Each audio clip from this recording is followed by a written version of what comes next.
اعوذ باللہ من الشیطان الرجیم بسم اللہ الرحمن الرحیم رب اشرح لی صدری ویسر لی امری واحلل عقدۃ من لسانی یفقہوا قولی رب زدنی علما اجمعین انشاءاللہ آمین یا رب العالمین۔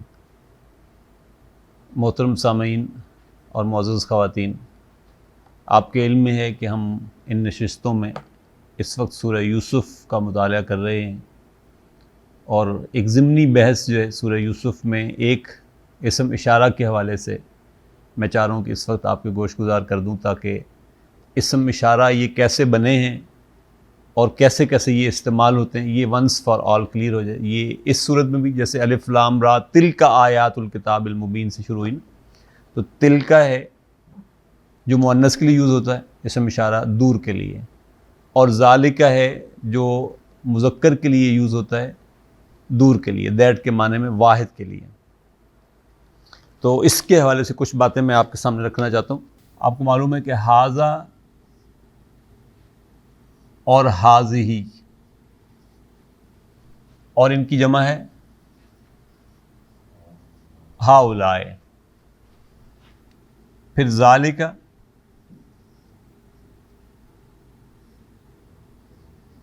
اور تلک، اور اس کی جمع ہے اولئک۔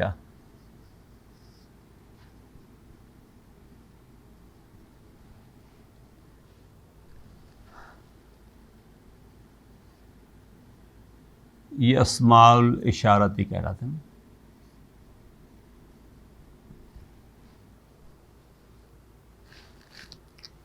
یہ سارے قریب کے لیے، یہ سارے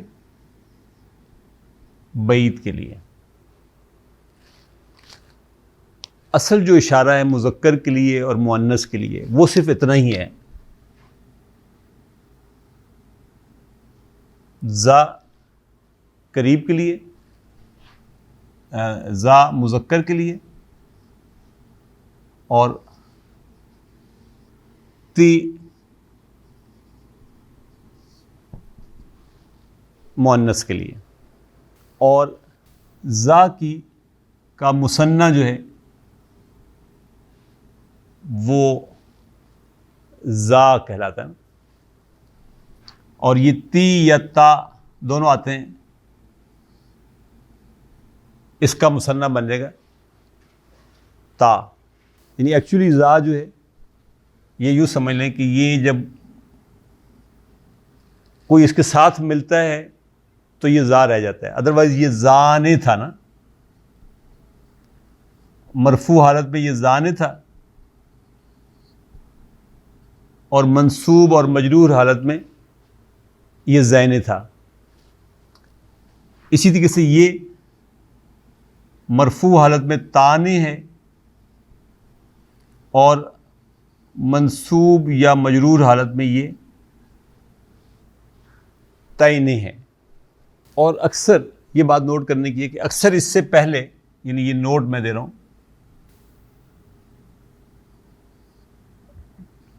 ہا لگا دیا جاتا ہے۔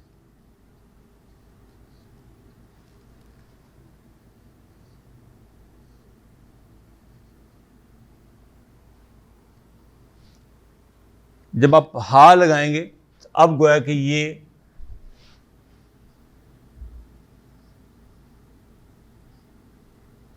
ھذا بن گیا، ھذا بن گیا، اور پھر یہ الٹیمیٹلی لکھنے میں یوں آ جاتا ہے۔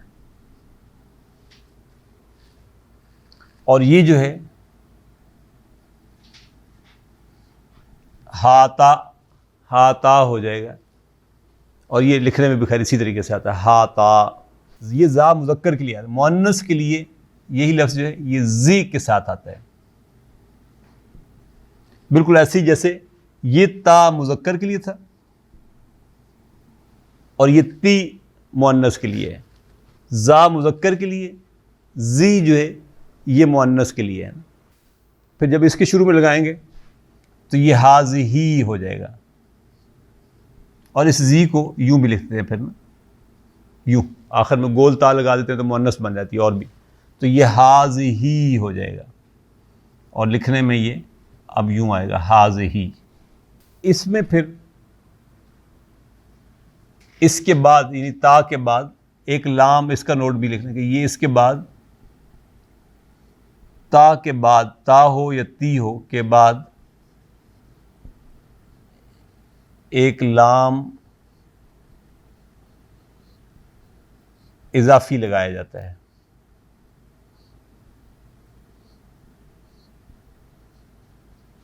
تو یہ گویا کہ ذالکہ بن گیا اور یہ تلکا بن گیا. اور یہ کا جو ہے یہ مخاطب کے صیغوں میں سے یہ واحد جمع سب استعمال ہوتے ہیں. یعنی ہم اس کو لکھ سکتے ہیں ذالکہ، ذالکما، ذالکم. جیسے کا کما کم آتا ہے اسی کے سے ذالکہ، ذالکما، ذالکم. ذالکی یہ اسی طریقے سے ذالکما اور یہ ذالکنا، یہ یوں استعمال ہوتا ہے. ذا جو ہے اس ذا کے مختلف استعمالات ہیں، یہ مختلف انداز سے استعمال ہوتا ہے. مثلا ذالکہ بھی آتا ہے، یہ ذانکہ بھی آتا ہے، ہا تا کا، اور یہ یوں بھی آتا ہے ہا تی کا.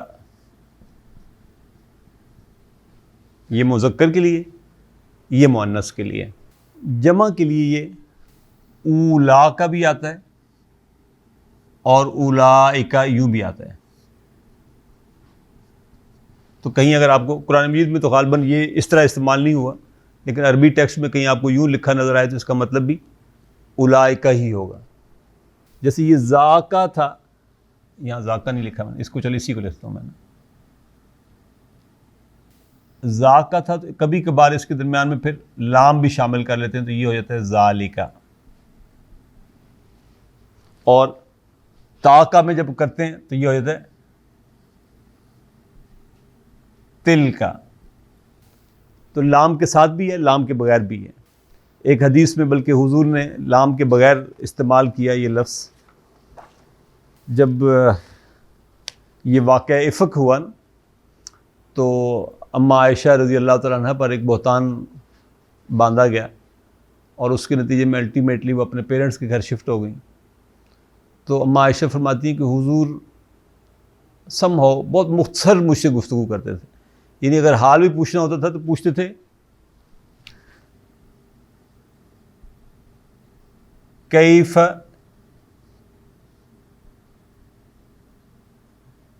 تی کی، یعنی پورا تل کا بھی نہیں کہتے تھے نا، وہ لام ڈراپ کرتے تھے بیچ میں، کیفتی کی یعنی کیسی ہے تو، بس اتنا مختصر سا. تو یہ الفاظ ہے.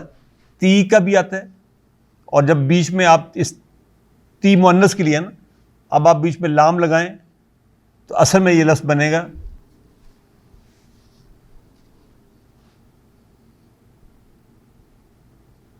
تیل کا. ٹھیک.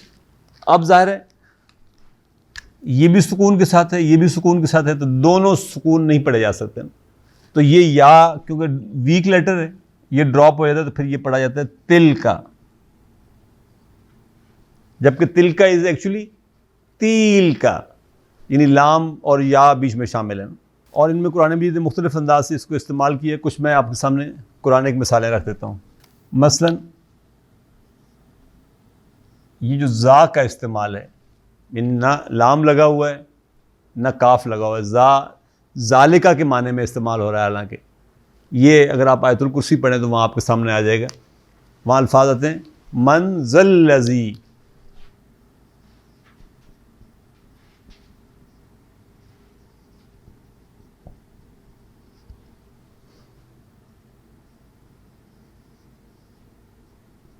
یشفع، کیا ہے الفاظ عندہ،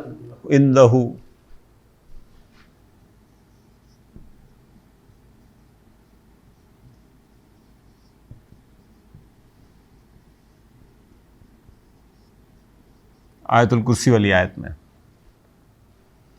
من ذا الذی یشفع عندہ، کون ہے وہ. اب وہ کس کا، وہ کے لیے اشارہ کون سے ہے؟ ذالک. لیکن ذالک پورا یوز نہیں ہوا، جو اصل ورڈ تھا صرف وہ کے لیے وہ تھا ذا، تو صرف ذا استعمال ہو. من ذا الذی یشفع عندہ، کون ہے وہ جو سفارش کرے گا اس کے ہاں.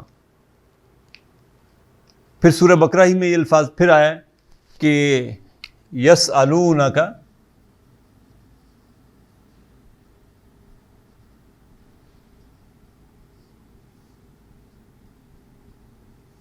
ماذا ينفقون،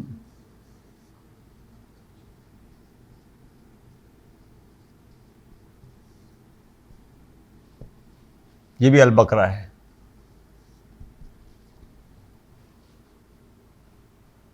یہ ایکچولی ما ذالک ہے.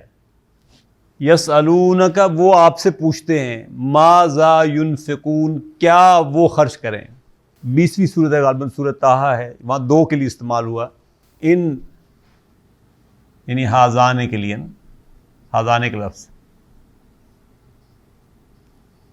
ان ہاذان لساحران،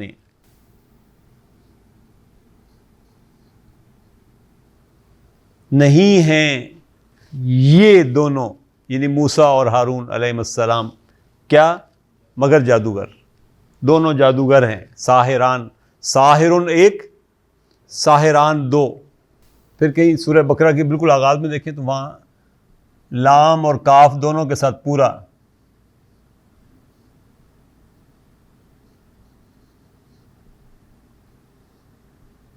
ذالک الکتاب لا ریب فیہ. پھر سورہ بقرہ میں مؤنث تلکا کے معنی میں یہ آیا تلکا امتن قد خلت، یہ ایک گروہ تھا قد خلت جو گزر چکا. پھر 28ویں سورت میں آتا ہے ذالکا سے دو کے لیے ذانکا، تو وہاں آتا ہے فذانکا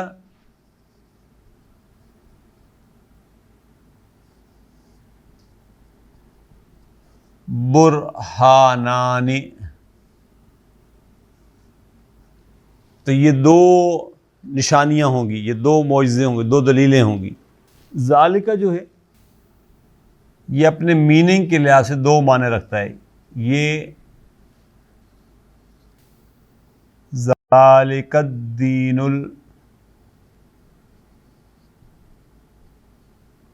القیم،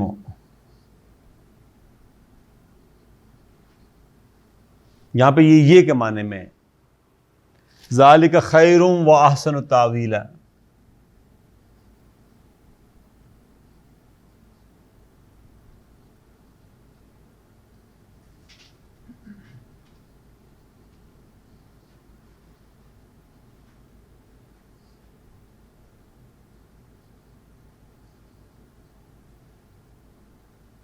ذالک ما کننا نبغی، ما کننا نبغی. یہ غالباً سورہ کہف کے الفاظ ہیں کہ وہ تو وہی جگہ تھی جہاں سے وہ بھول کے آگے نکل جاتے ہیں نا حضرت موسیٰ علیہ السلام اور ان کے ساتھی. تو پھر وہ کہتے ہیں حضرت موسیٰ سے کہ ذالک ما کننا نبغی، یعنی جس جگہ کی ہم تلاش میں تھے وہ وہی تو تھی جو پیچھے چھوڑ آئے جہاں مچھلی گم ہوئی ہے تم سے. اسی طریقے سے مؤنث کے لیے جو تلکا ہے یہ ایکچولی تی ہے، بس یہ مؤنث کے لیے. پھر یہ جو لام ہے یہ بعید کے معنی کو شو کرنے کے لیے آتا ہے، اور اس کے بعد کا جو ہے یہ حرف و خطاب ہے، یہ خطاب کرنے کے لیے کا جو ہے یہ یوز ہوتا ہے.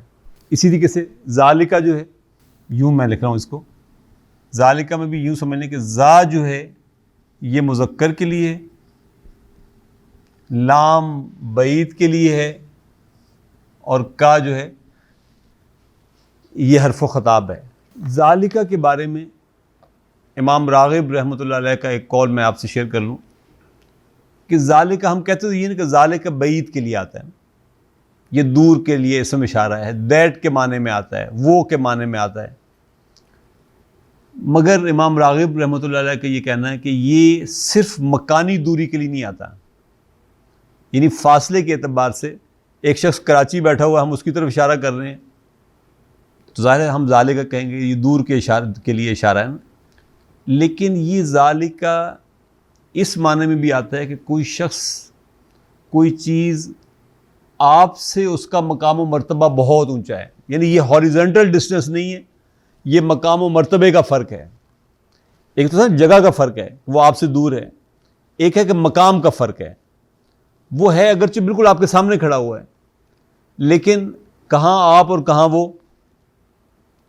تو یہ اس کے لیے بھی اگرچہ زمانی اپنے جغرافیائی اعتبار سے مکان کے اعتبار سے وہ آپ کے قریب ہی کیوں نہ ہو، لیکن اگر اس کے اور آپ کے مقام و مرتبے میں زمین آسمان کا فرق ہے تو وہ اگرچہ آپ کے قریب کھڑا ہو، آپ اس کی عظمت کا خیال رکھتے ہوئے اس کو دور کے لیے استعمال کرتے ہیں۔ ہم اپنی زبان میں ترجمہ کرتے ہیں تو یہ کر کے کر دیتے ہیں، جیسے ذالک الکتاب ہے، اب یہ کتاب جو ہے یہ ظاہر ہے اس کا مقام و مرتبہ عام کتابوں جیسا تو نہیں ہے نا، تو حاضل کتابوں نہیں کہا، ذالک الکتابوں کہا، یہ ذالک ہے تو یہ میرے ہاتھ میں ہے، یعنی جو جتنی گرامر ہم نے پڑھ رکھی تھی اس گرامر کے مطابق تو، اور یہاں مطلب ہمارے نئے جب ہم عربی پڑھنے شروع کرتے ہیں تو ہم رکے رہتے ہیں یہاں پر کہ یار ترجمہ یہ کتاب کیا ہوا ہے، اور قرآن بھی ذالک الکتابوں کہتا ہے، اور استاد جی نے یہی پڑھا تھا کہ ذالکہ بعید کے لیے اشارہ ہے، تو یہ اگرچہ میرے ہاتھ میں ہے، یہ میرے یعنی ویسے دوسرے اعتبار سے دیکھا ہے اس کو تو میرے دل کے اندر اتنا قریب ہونا چاہیے کہ یہ میرے دل کے اندر اتری ہوئی ہونی چاہیے، لیکن اس کی جو عظمت ہے، اس کا جو مقام ہے، اس مقام کے اعتبار سے کہاں میں اور کہاں یہ کلام اللہ کا، تو اس کے لیے ذالکہ کا لفظ استعمال ہوا۔ ذالک الفوز العظیم، تو وہ جو کامیابی ہے ظاہر ہے اس کامیابی کا کیا کہنا، تو اس کامیابی کے لیے ذالکہ کا لفظ استعمال ہوا۔ سورہ یوسف میں بھی ہم دیکھیں گے انشاءاللہ اس کو کہ اشارہ بعید کا استعمال ہوا لیکن ترجمہ یہ کے ساتھ کیا گیا۔ ایک شخص ہے جس کے مقام و مرتبے سے میں تو واقف ہوں لیکن آپ کے لیے وہ اجنبی ہے، آپ جانتے نہیں کہ یہ کون ہے کون نہیں ہے، تو بالکل ایک ہی وقت میں یہ پاسبلٹی ہے کہ آپ حاضہ کے ساتھ پکار رہے ہیں اس کو، لیکن میں اسی شخص کو ذالکہ کے ساتھ پکار رہا ہوں۔ مثلا پہلی مثال تو میں نے آپ کو دی ذالک الکتابوں کی، دوسری مثال لکھیں تو نوٹ کریں تو وہ ہے تلک حدود اللہ فلا تقربوہا۔ اب دیکھیے اس تلکہ کا ترجمہ ہم یہی کرتے ہیں، یہ اللہ کی حدیں ہیں۔ اب یہ اگر کرنا تھا ترجمہ تو کیا مسئلہ تھا ہمیں کہ ہم حاضی ہی استعمال نہ کرتے، یہ اللہ کی حدود، ترجمہ یہ لکھا ہوا آپ کو نظر آئے کہ یہ اللہ کی حدود ہیں پس ان کے قریب بھی نہ پھٹکنا، تو یہ تلکہ کا لفظ کیوں استعمال ہوا یہاں پر اسم اشارہ؟ کیونکہ یہ بھائی یہ میری اور آپ کی مقرر کی ہوئی حدیں نہیں ہیں، یہ وہ حدود ہیں جو اللہ تعالیٰ نے مقرر کی ہیں، لہذا ان حدود کی جو عظمت ہے وہ اتنی بڑی ہے کہ اس کو بعید کے اشارے کے ساتھ پکارا جانا چاہیے، اس لیے تلک حدود اللہ ہے۔ اسی طریقے سے تلک آیات اللہ،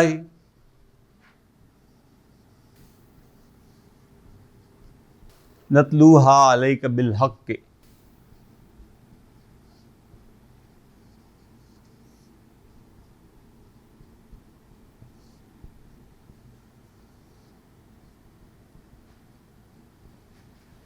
یعنی اب یہ قرآن مجید کی جو آیات کی عظمت ہے اس کا آپ کو اندازہ ہوگا کہ یہ بلاغت کے نقطے ہیں نا۔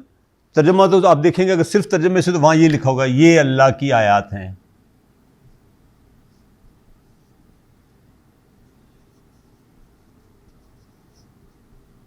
یہ آیات اللہ ہیں، یہ اللہ کی آیات ہیں، یا یہ آیات اللہ ہیں، یہ اللہ کی آیات ہیں۔ نتلوہا علیک بالحق، ہم ان کو آپ پر تلاوت کیے جا رہے ہیں بالکل حق کے ساتھ۔ تو یہ ترجمہ ہم نے اس لیے کیا کہ ہم اپنی زبان میں جب کر رہے ہیں تو ہم حاضی ہی کے معنی میں کر رہے ہیں، یعنی مکانی اعتبار سے یہ بالکل میرے ہاتھ میں ہے، لیکن یہ ہیں اپنی عظمت کے اعتبار سے ایسی کہ ان کو تلکا کے ساتھ بیان کیا جانا چاہیے۔ سورہ یوسف میں آپ نوٹ کیجئے گا، جہاں حضرت یوسف علیہ السلام عزیز مصر کی بیوی کی دعوت گناہ پر انکار کرتے ہیں اور وہ مقدمہ حضرت یوسف کے حق میں فیصلہ ہو جاتا ہے، اور ان کی بیوی کو شوہر کہہ دیتا ہے کہ تو غلطی پر ہے، اور یہ یوسف جو ہیں یہ بالکل بے گناہ اور صحیح ہیں اپنی جگہ پر۔ اس کے بعد گھر گھر یہ چرچا شروع ہو جاتا ہے نا گفتگو کا۔ اس چرچے کے نتیجے میں جب یوسف علیہ السلام کی وہ جو مالکن تھی، عزیز مصر کی جو بیوی تھی، وہ ان چرچا کرنے والی جو یوں سمجھ لیں کہ خواتین اول تھیں، جو وزراء کی بیویاں تھیں، ان کو اپنے گھر دعوت پر بلاتی ہے، اور دعوت پر بلانے کے بعد وہ حضرت یوسف کو آواز دیتی ہے کہ یوسف ذرا آنا باہر، اور جو ہی وہ یوسف علیہ السلام کو دیکھتی ہیں تو وہ کیا کہتی ہیں؟ ما ھذا بشرن۔ اب دیکھیے یہ جو خواتین تھیں ان کو نہیں پتا تھا کہ یوسف کیا چیز ہے۔ اب ان کے قریب کھڑے ہوئے نا حضرت یوسف علیہ السلام، باہر نکل آئے ان کے سامنے آگے تو انہوں نے ھذا کا لفظ استعمال کیا، لیکن عزیز مصر کی بیوی کو تو پتا تھا نا کہ یوسف علیہ السلام کیا چیز ہے، تو وہ کہتی ہے فذالکن الذی۔